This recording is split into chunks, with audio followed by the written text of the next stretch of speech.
Mahalagang abiso po ngayong Miyerkules para sa mga kapatid nating balak dumaan po ng NLEX Connector Entry Ramp sa Magsaysay Boulevard sa Santa Mesa, Manila.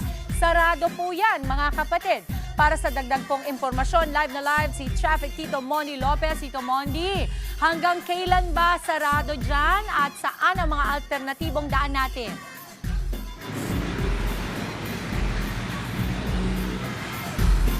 Yes, Mami Dims. Ito na, Mami Dims. Kita mo naman. O, di ba? Kaya po, okay na. 1, 2, sabit kami. Isa pa po. 1, 2, 3, 4.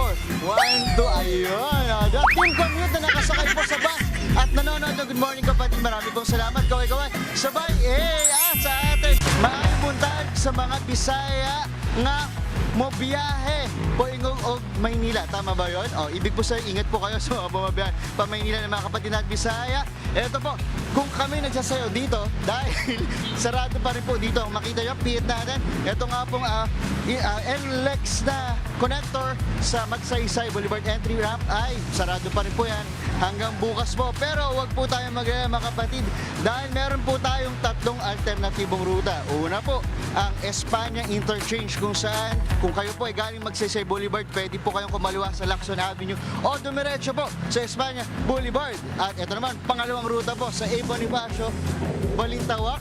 Kung kayo po ay pa-northbound, galing sa mga kababayan ko sa Bulacan, Pampanga, ang pwede niyo pong daanan ay Rizal Avenue o sa A. Bonifacio. Tapos, pasok na po kayo sa Balintawak Toll Plaza. Tapos, dire-diretso na po yun pa NLEX Main. At ito po, yung pangatlong ruta naman sa Mindanao Avenue Entry. Kung ayaw nyo po na maipit sa connector, pwede nyo pong daanan yung bypass at diretso na po sa Mindanao Avenue Entry. O, di ba? May solusyon talaga. Kahit nagsasara. Kaya naman, bukod sa pagsasara, makakausap din na.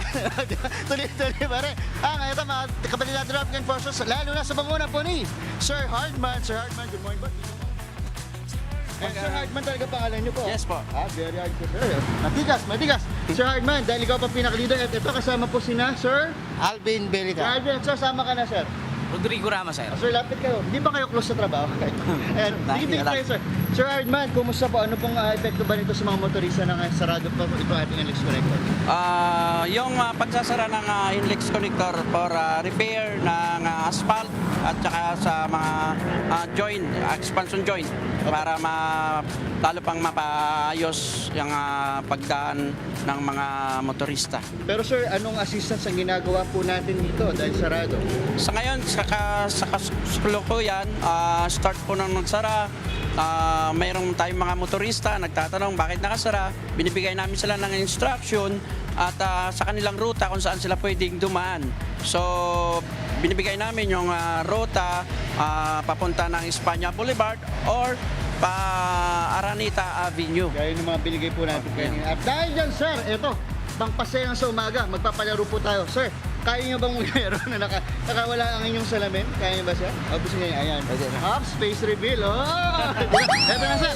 Ang paborito natin, laro lang po tayo, sir. Mabilis na laro na tayo. Ito ba? Ito, ups, dito ka, sir. Peso.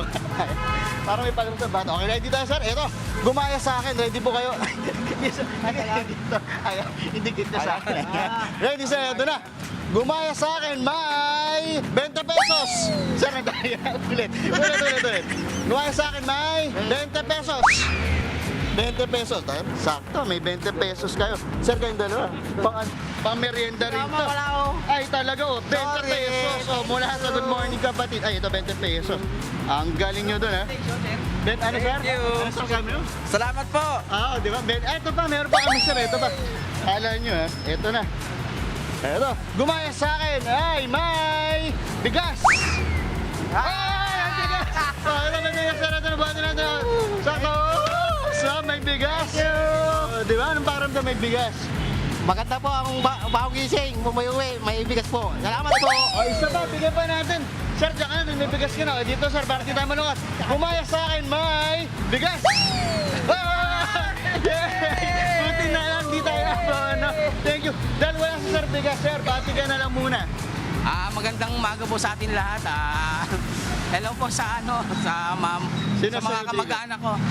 Okay, taga saan, Sir Rodrigo? Taga Sampaloc po. Taga Sampaloc. Sir Rodrigo, gamalong ka dahil pag dating namin dito, may bigas kami. Ayun! Eto na, bigas kay Sir Adman. Sir Adman, maraming salamat. Sir Adman, kayang-kaya mo na, sir. Anong coding ngayon, sir? Number? 5-6 mga Ang sir. galing mo, 5-6, parang tumataya na. Yan mga natin morning, guys. Live na live dito sa Manila. Pwede pumasi. Ay, pwede bumate sa Ah, Sir Adman. Baka mawala. Thank you po dito sa Bigas, Channel 5. Salamat po. Binabati ko po ang aking pamilya sa lugar po ng Roa City, Capiz, Diliera Family at Tolentino. Good morning po sa inyong lahat at sana'y makauwi dyan. Ayan, Sir Hardman, dahil bumati po kayo, babawiin ko na po yung bigas. Okay. Maraming po salamat. Yan muna ating morning diary dito mula sa Manila nga. Walang bawian ng bigas. Back to studio, sayo po ulit tayo. 1, 2, 3, go! 1, 2, 1, 2. Live na live po mula sa Magsaysay Boulevard. Tito Moni Lopez na laging may dalang saya, sigla sa ating mga sir. Congrats po sa pabigas. Mga kapatid, Mondi Lopez po, manatiling updated sa lagay ng trapiko sa mga pinakaabalang kalsada sa Metro Manila. Mag-follow at subscribe na sa social media pages ng News 5.